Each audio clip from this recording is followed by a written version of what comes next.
कितने सुंदर धुन बजा रहे हैं। एक बार फिर से भैया क्या बजा रहे थे।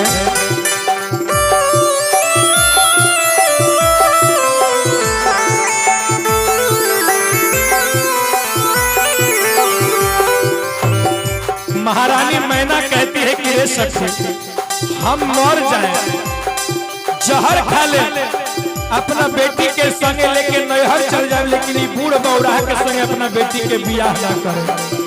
कहा तरीका अरे नहीं करबई भोला से बियाह सखिया, कि नहीं करबई भोला से बियाह सखिया।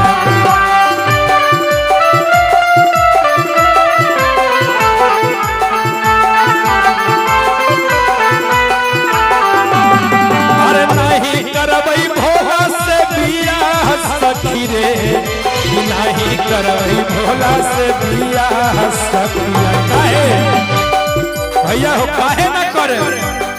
देखो अरे हित मित हंसा तैयार ढोला यौरी टटिया,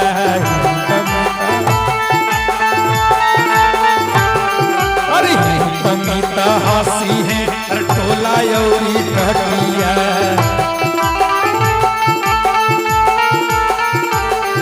अरे यारो हंसी है हिमाचल जावार सखिया, से नहीं करबई भोला से बियाह सखिया। अरे नहीं करबई भोला से बियाह सखिया, अरे नहीं करबई भोला से बियाह सखिया।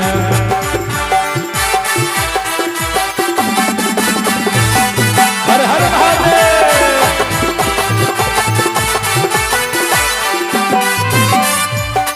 मैया पार्वती जी की मैया महारानी मैना कहती है कि हम नहीं करबे भोला से बियाह सखिया। काहे अरे कोनो दुल्हा कोनो दुल्हा के वेशभूषा लागत। अरे तो लागत कि कोनो भिखारी आके बैठ गए हमरा दुआरी पर। ई दुल्हा है महारानी मैना कहतरी पप्पू भैया, बीरू हो, चंदन भैया, मुन्ना भैया, अनिल बाबा, मंटू हो, चंदू भैया पर ध्यान दी। महारानी मैना कहतरी कैसे कि रे सखी ई दुल्हा अरे ना ना ना ना, यदि बूढ़ बौरा से बियाह हो जाए तो मानो कि हमारे बेटी जन बड़े होकर तही करम जर जाए। कहा तरीका कि नारद कहने गई रे जल्दी बोलाऊ कहना, हमर कौन कसूर रे लई ऐसन बुआ।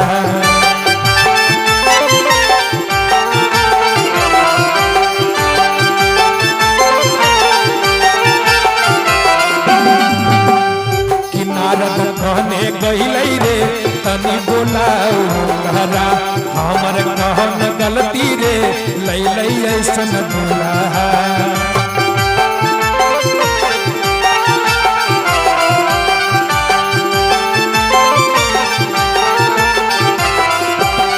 आए बने ना महारानी मैना रोबत तरीकी रे, अरे कर में लागिया गिया, अरे कर में लागिया गिया, अरे फूटी मोरा भगिया में लागी,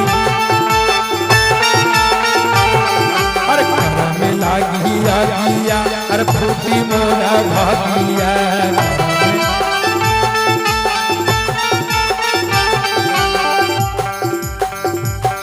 अरे बेटी के जिंदगी हो जाई तई बर्बाद सखिया, अरे बेटी के जिंदगी हो जाई तई बर्बाद सखिया, से नहीं करबई भोला से बियाह सखिया, से नहीं करबई भोला से बियाह सखिया, से नहीं करबई भोला से बियाह सखिया।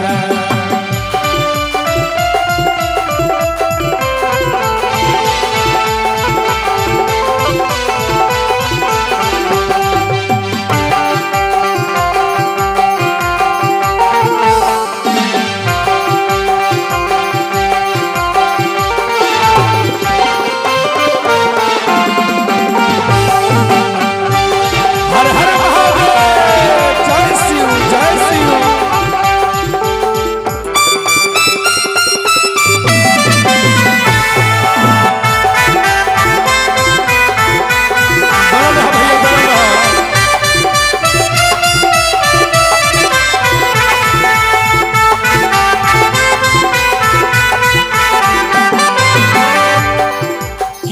करबे भोला से बियाह सखिया। महारानी मैना कहतरी कि रे सखी हम ना करम ऐसा बूढ़ बौरा से बियाह कि दुल्हा।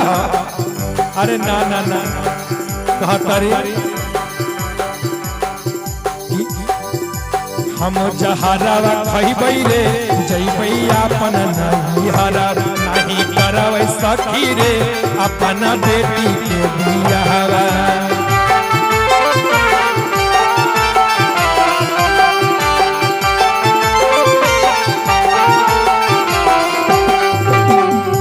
हम जहरावा खइबै रे जइबै अपन नैहरा नहीं करबै सखी रे अपन बेटी के बियाहवा।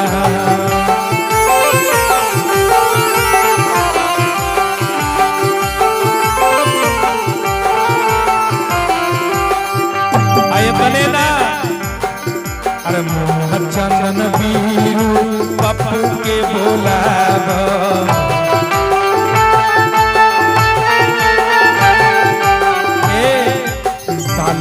बेदर्द चंदू मंटू अनिल बाबा के समझाब।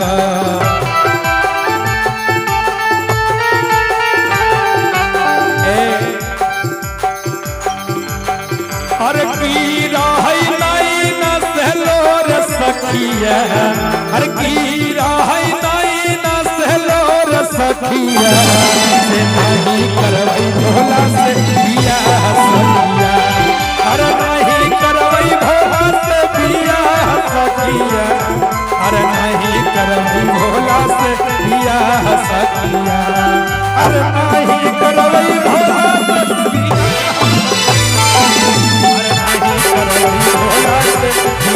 सखिया। अरे नहीं करबै भोला से बियाह सखिया। अरे नहीं करबै भोला से बियाह सखिया।